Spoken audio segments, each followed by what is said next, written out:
Hello and welcome to a new Let's Play called This Bed We Made. A game I've been having on my wish list for a very long time, like around a year. I've seen lots of videos about it, like the in-game videos, and the trailers, and it never left my mind, so I just got it and I thought, because it is on sale, and I thought let's play this together. So I think let's not talk too much and start a new game.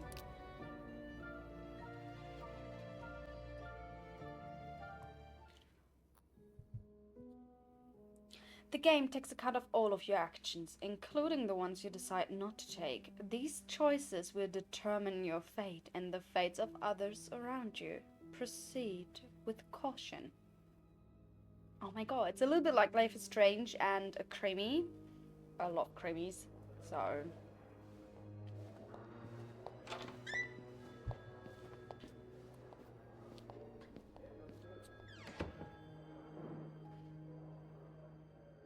Come on now, miss. Let's keep moving.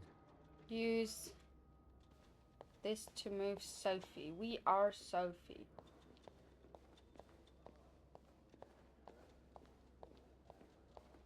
Okay. It's on your right. Here. I...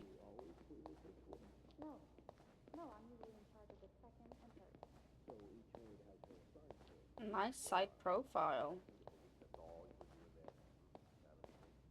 Here we are.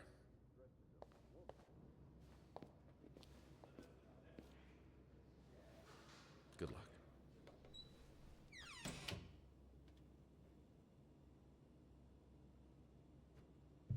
She's all yours, sir. Oh, can I just say we look beautiful? Sophie Roy, I'm Detective Maurice Tremblay. Let's see. 21 years old, working at the Clown Turn for over a year. Husband? I'm sorry? Are you married? No, not yet. I live with my mother. She's sick, so I have to take care of her. No father. No. It's always just been me and my mom. All right, Miss Roy. I need you to tell me everything that happened, starting with this morning. Oh, par la fontaine, les filles s'en vont et s'y promènent au bras des garçons. Tu les entraînes au cœur des buissons où elles étrennent l'amour en saison. Tu les enchaînes dans un tourbillon de vrai poème, car dans les frissons naissent toujours les plus belles chansons d'amour. Au clair de la fontaine, j'ai vu dans tes yeux mille couleurs. Quand la claire I'm so excited. s'amusait au jeu de nos deux cœurs. Vacuuming's done. Now just a bit of tidying up and I can go on break. Make the bed. Oh no, I need to do that.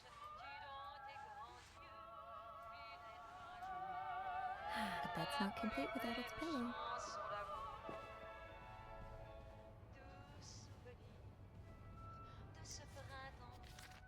That's a lot of money to owe.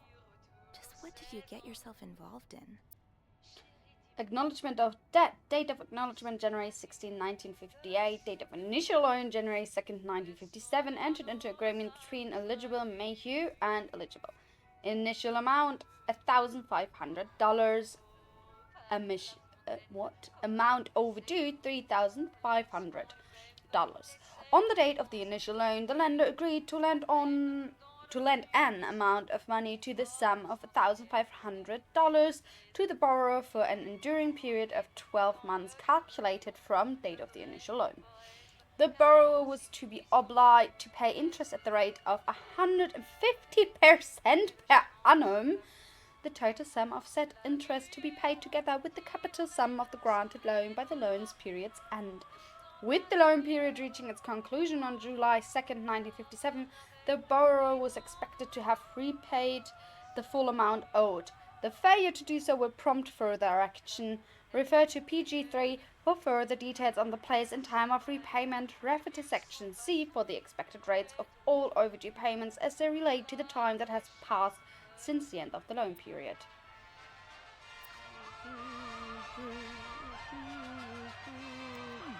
Only menswear. Are you in town for a business trip, maybe?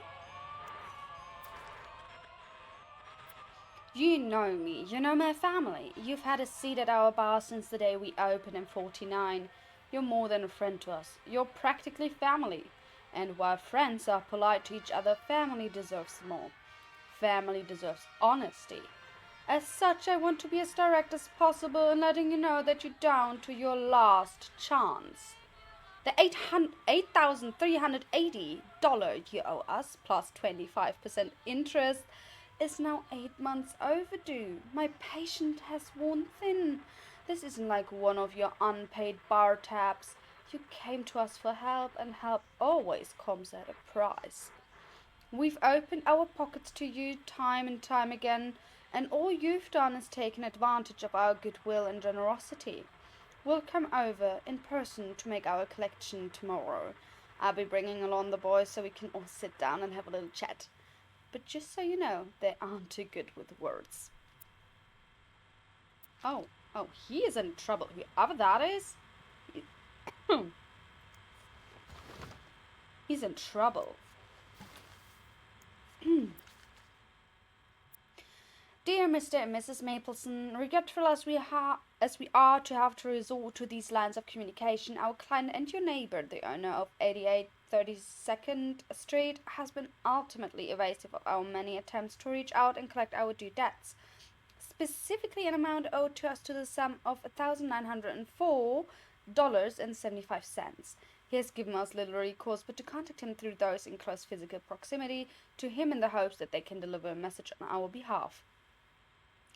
We have little desire to disturb you and the other fine citizens of 32nd Street, but our business may bring us back to your neighborhood if it's not resolved quickly. The help of your kind community would be greatly appreciated for us and certainly for your neighbor. Kindly, Lucky Coin Financing. Damn, they have a lot of debt. Here we have a pillow. Can I look at... You brought your own mug? Well, I guess ours aren't quite as complimentary.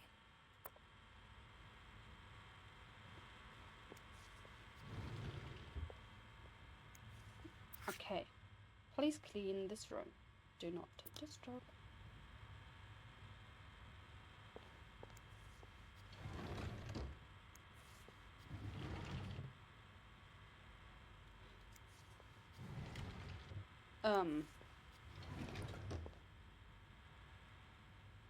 How can I...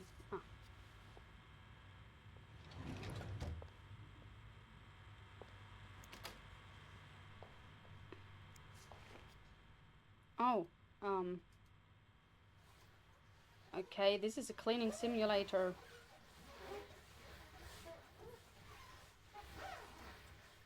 And voila. Good as new. So, why is there a brush on the ground?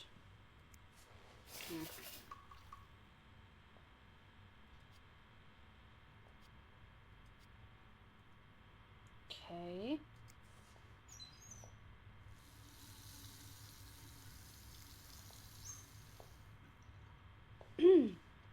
Can't clean that. Okay, can I just... I don't see anything else here. So far, I really like this game. Can we please turn this on? Off. Call. Oh, we can even open these. Okay. No need to bother reception right now. Okay, can we open this? Okay, I see a lot of stuff here. Oh man. Good enough. And we place the pillow. And now what? how do I know what I need to do?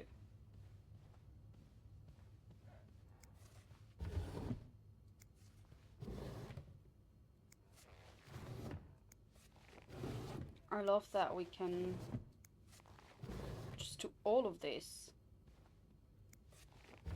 I'm not being nosy. Oh, okay, I am being nosy here, but...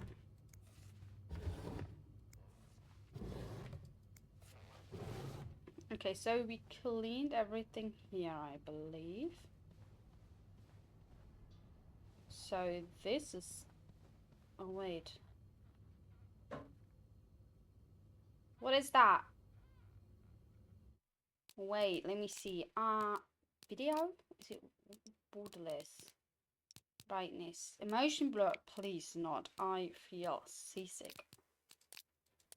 I know people love that because it gives them a kind of realness to it, but I swear to God, I feel nauseous every time. Why can I not clean this? Okay. Then don't, I guess. Can we leave? We can.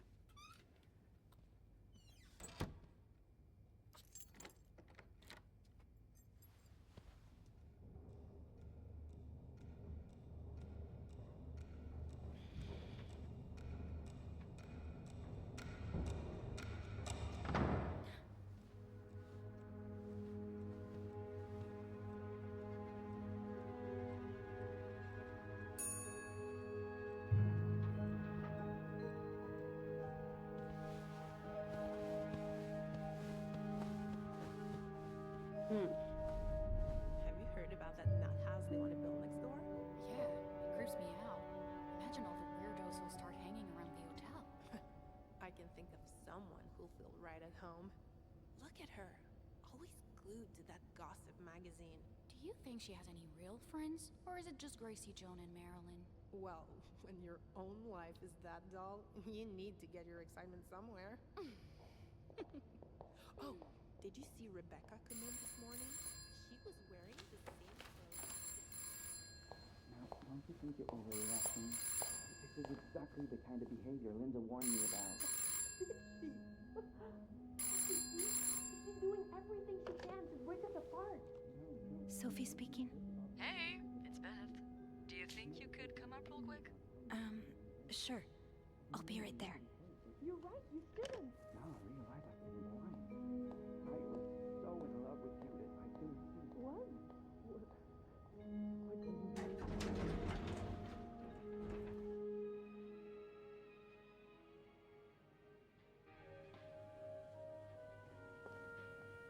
Let's see what Beth wanted to talk about.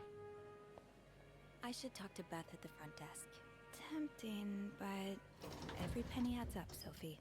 Now's not the time to pick up smoking, Sophie. Okay. Caution, wet floor. Okay. Oh my God. Okay. Toggle.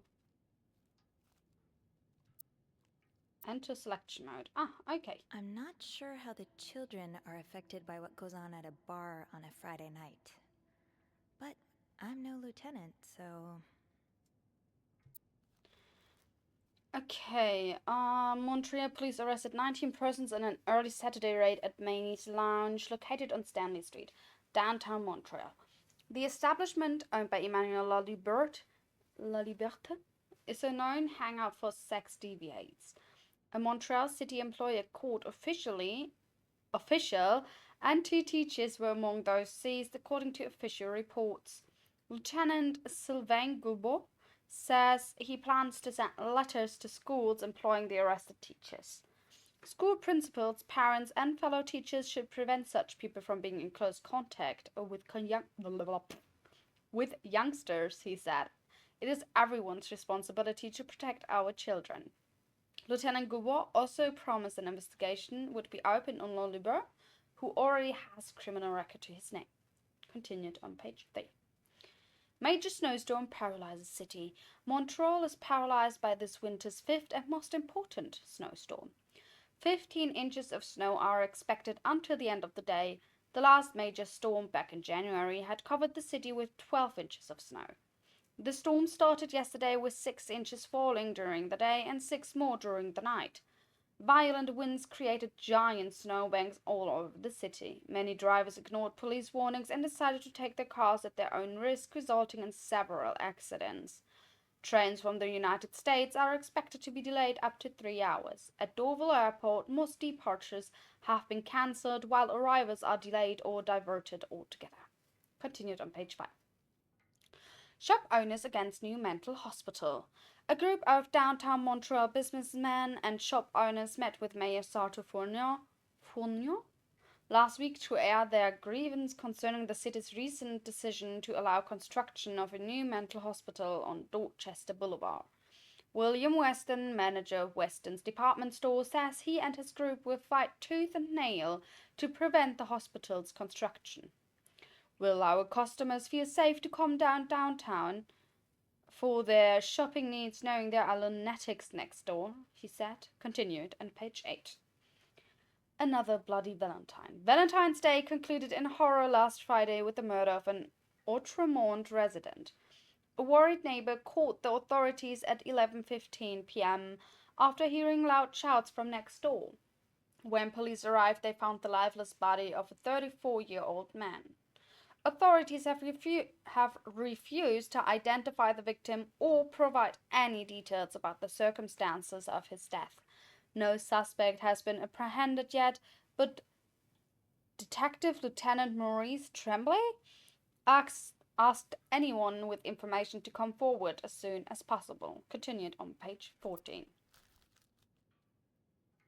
Does your personal hygiene worry you? Are those worries bothering your husband? Stop worrying and save your marriage with lease oil. Ah, my new home, according to Suzanne and Yvette. Oh. This is horrible. I don't think I'll ever understand what pushes people to go so far as killing. Wouldn't be surprised if everyone's a little bit more on edge today. Bad weather has a way of doing that.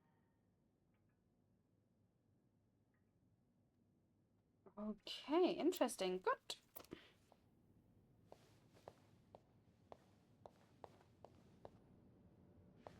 Poor Nicole.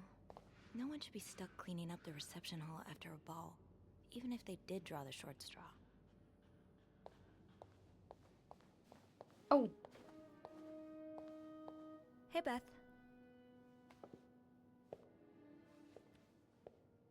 Hey there. So, who's sleeping? Sleep what? You were whispering just now on the phone, so I thought maybe Eugene or Bobby were napping in the break room again. Oh, yeah, no. It's Jacques and Wendy. They were, in the middle of something. Ugh, it's so awkward when they start making out like no one's watching. Get a room. We literally work in a hotel.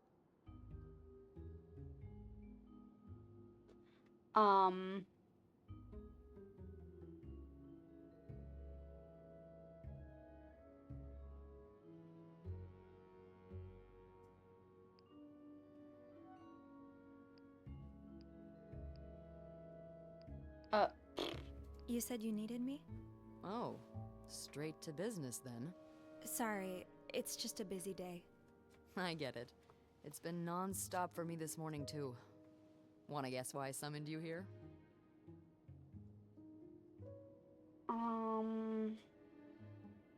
Something to clean? I'm guessing there's something I have to clean? Obviously. But what is it? Did a kid throw up again? God, no. Did that happen recently? Yeah, last week. I can still smell it. Feel it, too. While I was cleaning, some of it got... I'm gonna stop you right there. Keep talking and you'll be cleaning up after me, too. Oh. Sorry. Yeah, no, you'll be glad to know it's nothing gross this time. A nice gentleman decided it was time to redesign the lobby and helped us by knocking over that vase on his way out of the hotel. That's it? I would do it myself, but the last time I tried to leave the front desk, Bernard emerged from his lair to scold me about procedures and whatnot. Well, We can't have the beauty of the Clarington Hotel take absence from her throne, can we? Oh, the people would riot. Bernard especially. Bernard's hardly the people. Anyway, I have to get back to work. There's a mop in the supply closet next to Bernard's office, I think. Thanks. I'll see you around.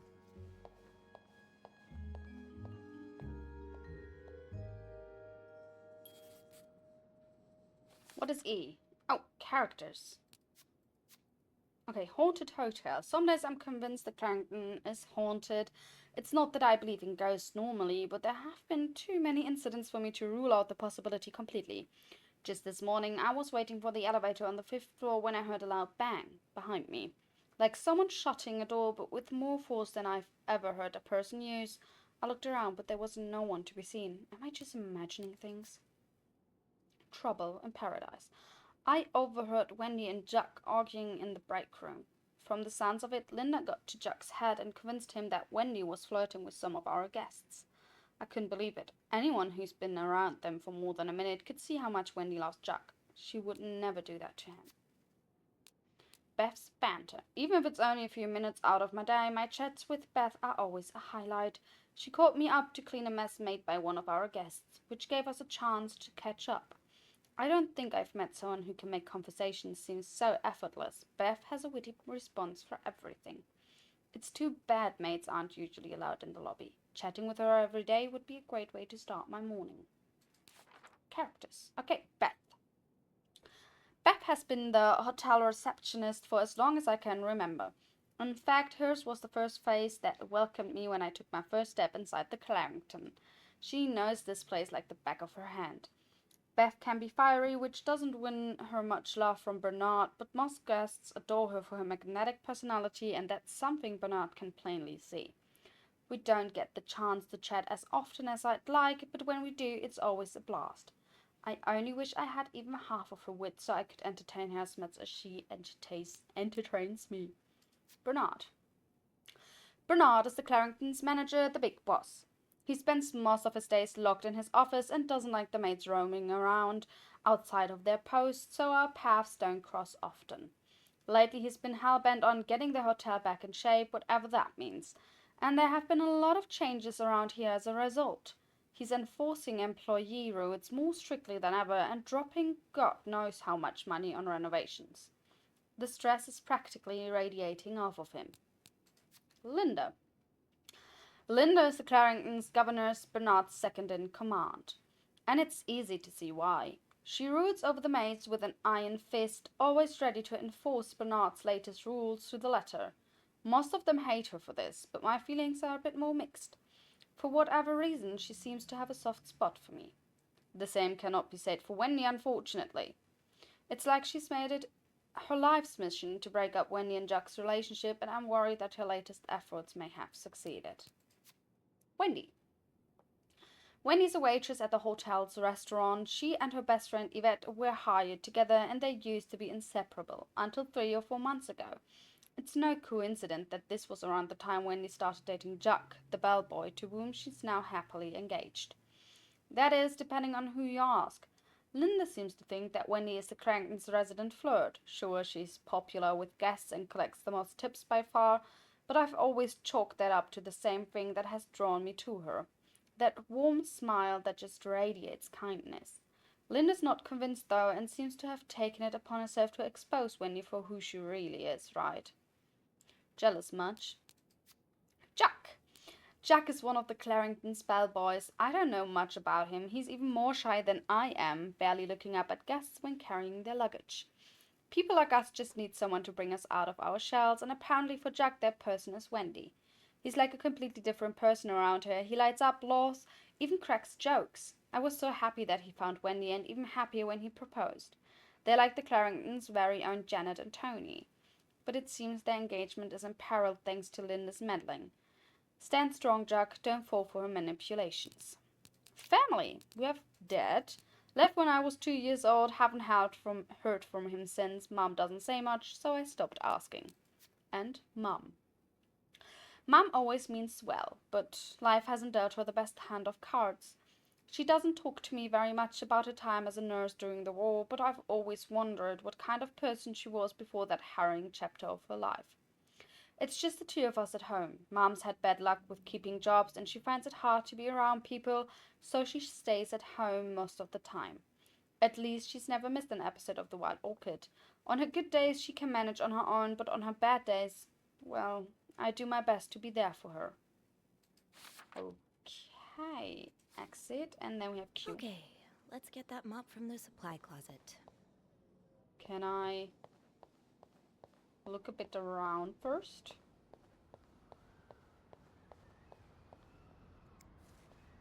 Linda's been putting these everywhere lately.